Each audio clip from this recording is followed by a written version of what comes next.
శ్రీ సచిదానంద సద్గురు సాయినాథ్ మహారాజ్ కీ జై. శ్రీ సాయి సచ్చరిత తెలుగు పారాయణకి సుస్వాగతం. ఈరోజు మూడో రోజు ఉపోద్ఘాతము పార్ట్ 3 మనం చేసుకుంటున్నాం. నిన్నటి రోజున శ్రీ సాయిబాబా ఎవరు అనేటువంటి విషయాన్ని మనము కూలంకషంగా చర్చించాము. ఈరోజు ఈ ఉపోద్ఘాతం పార్ట్ 3లో శ్రీ సాయిబాబా సర్వాంతర్యామి, అది ఏ విధంగా నిరూపణ అయింది, అటువంటి గ్రంథాలు ఏ గ్రంథాల నుంచి నిరూపణ చేశారనేది తెలుసుకుందాం. బివి నరసింహస్వామి వారు సాయిబాబా గ్రంథాన్ని మొట్టమొదట రచించినటువంటి వారిలో ఉన్నారు. వారు రచించినటువంటి బాబా సూత్రములు పలుకులు అను గ్రంథమునకు పీఠికలో ఇండోర్ హైకోర్టు జడ్జి గారు ఎంబి రేగే గారు ఇట్లు రాసి ఉన్నారు. బాబా సశరీరుడుగా ఉన్నప్పుడు వారొక రూపుదాల్చిన భగవత్స్వరూపంగా తమ భక్తులకు భాసిల్లుతూ తమ లీలా ప్రబోధాల ద్వారా సాధకుల మార్గమును ప్రకాశింపచేయుచుండేవారు. వారి నశ్వరమైన దేహము మాయపోయినది, కానీ దానిలో అప్పుడుండిన బాబా మాత్రము ఇప్పటికి అనంత శక్తి వలె నిలిచి వారి సమాధి చెందకముందు భక్తులకు ఏ విధంగా అయితే తోడ్పడుతూ ఉన్నారో ఇప్పటికీ వారిని ఆశ్రయించు అసంఖ్యాక భక్తులకు నిశ్శబ్దంగా సహాయపడుచున్నారు. అది మనం గుర్తించాల్సినటువంటి విషయం.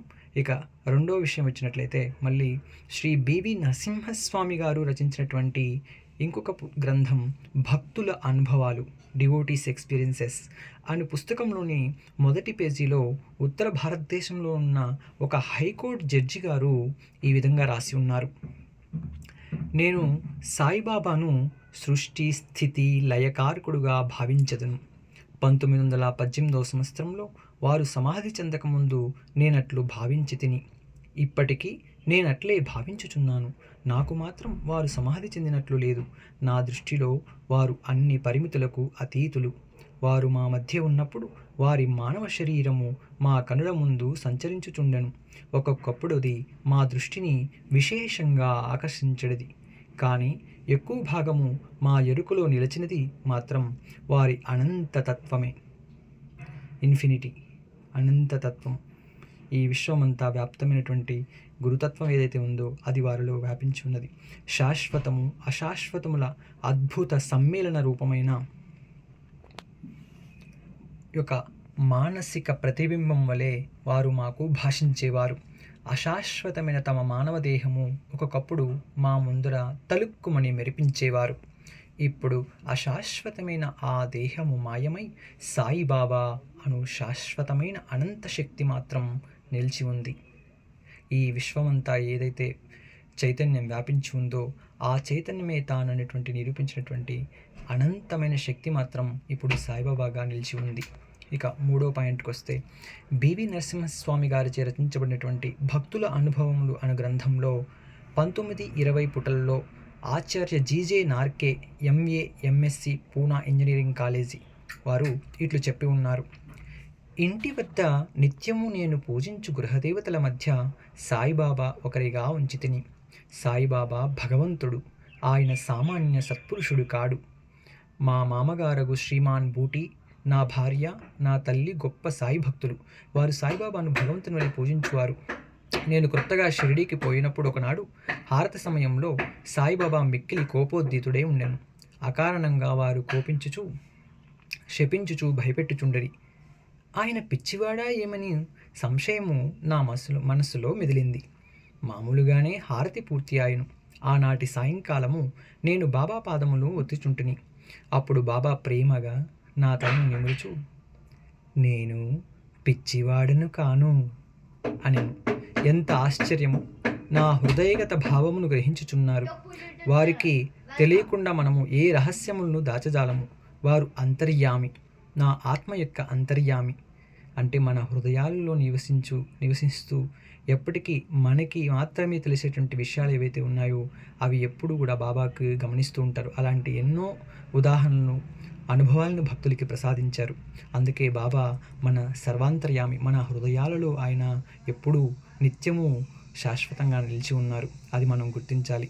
వారి అంతర్యామిత్వమును గూర్చి అనేక నిదర్శనములు కలిగెను. వారు నాతో మాట్లాడినప్పుడు నా హృదయంలో కూర్చుండి మాట్లాడు వాని వలె మాట్లాడువారు. నా హృదయంలో గల ఆలోచనలను కోరికలను గ్రహించుచుండెడివారు. వారు నాలో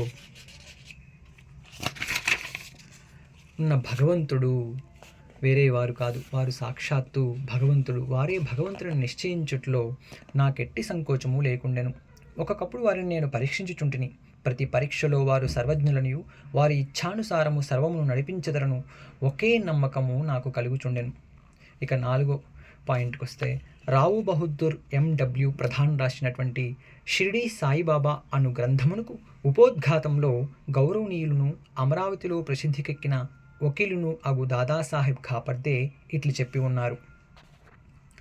శ్రీ సాయిబాబా ప్రతి వారి అంతరంగమందు మెదలేటువంటి ఆలోచనలు అన్నీ కూడా తెలిసిన వాని వలె ఉండి వారి కోరికలు తీర్చుచు సుఖ సంతోషములు కలుగజేయుచుండెడివారు. ఆయన భూమిపై నడయాడు దైవమనే భావము కలుగుచుండెను.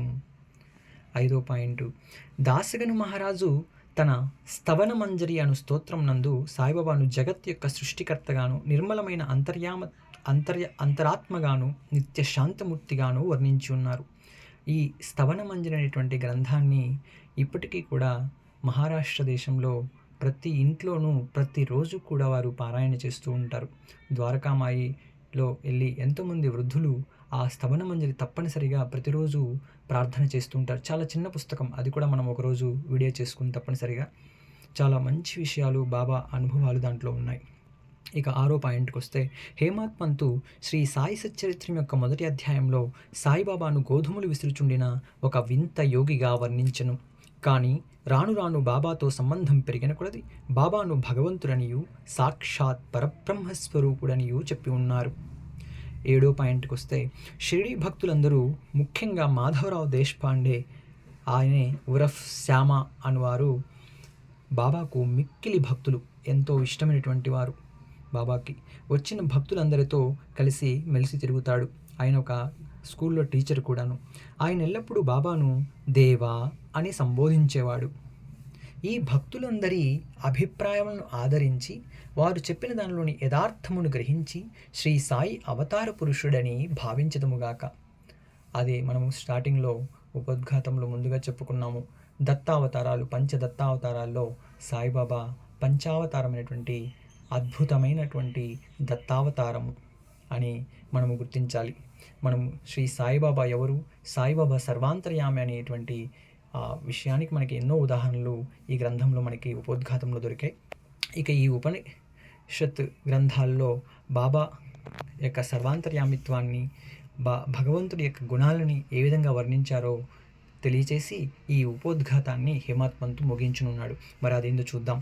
ఉపనిద్రష్టులైనటువంటి మన పూర్వ ఋషులు భగవంతుడు సర్వాంతర్యామి అను సత్యమును దర్శించిరి. అయితే ఈ ఉపనిషత్తులు తెలుసుకునే ముందు మీరు ఈ యొక్క మా ఆధ్యాత్మిక ఛానల్ని, సర్వభూత హితేరతాహ అనేటువంటి ఆధ్యాత్మిక ఛానల్ని ఇప్పటివరకు సబ్స్క్రైబ్ చేయనట్లయితే ఇమీడియట్గా తప్పకుండా సబ్స్క్రైబ్ చేసి, మీకు ఇష్టమైతే లైక్ చేసి ఎంతోమందికి షేర్ చేయండి. కామెంట్ బాక్స్లో మీ అభిప్రాయాలని తప్పకుండా తెలియజేస్తారని అనుకుంటున్నాను. ఇక ఈ ఉపనిషత్తుల్లో ఏ విధంగా ఈ యొక్క భగవతత్వాన్ని తెలియజేశారనేది చూద్దాం. అది బాబాకి ఏ విధంగా అప్లై అవుతుందనేది చూసుకుందాం. ఉపనిషత్ ద్రష్టులైనటువంటి మన పూర్వ ఋషులు భగవంతుడు సర్వాంతర్యామి అను సత్యమును దర్శించిరి.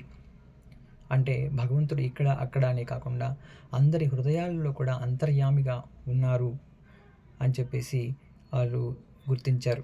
ఇక్కడ పెద్ద పెద్ద ఉపనిషత్తులు, పెద్ద ఉపనిషత్తు బృహత్తారణ్యక ఉపనిషత్తు, ఛాందోగ్య ఉపనిషత్తు, కఠోపనిషత్తు, శ్వేతాశ్వతర ఉపనిషత్తు, ఈ అన్ని ఉపనిషత్తుల్లో జీవకోటితో సహా సర్వ వస్తు సముదాయకమైన ప్రకృతి అంతయు భగవంతుని రచనమనియు, అది అంతయు అంతర్యామిచే అనగా సర్వమును సృష్టించి పాలించడి భగవంతునిచే వ్యాపింపబడి ఉన్నదనియు వక్కాణించుచున్నది.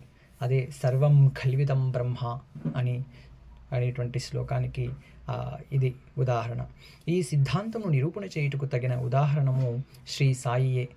దానికి ఎన్నో అనుభవాలు ద్వారకామాయిలోను, ఎంతోమంది గృహాల్లోనూ, వారి వారి ప్రదేశాల్లో బాబా వాళ్ళకి ఆ యొక్క నిరూపణని ఇచ్చారు.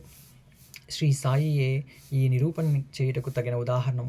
ఈ శ్రీ సాయి సచ్చరిత్రము సాయిబాబాకు సంబంధించిన ఇతర గ్రంథములు చదివేవారు తప్పక ఈ సత్యమును గ్రహించి యథార్థమైన శ్రీ సాయిని దర్శించగలరు.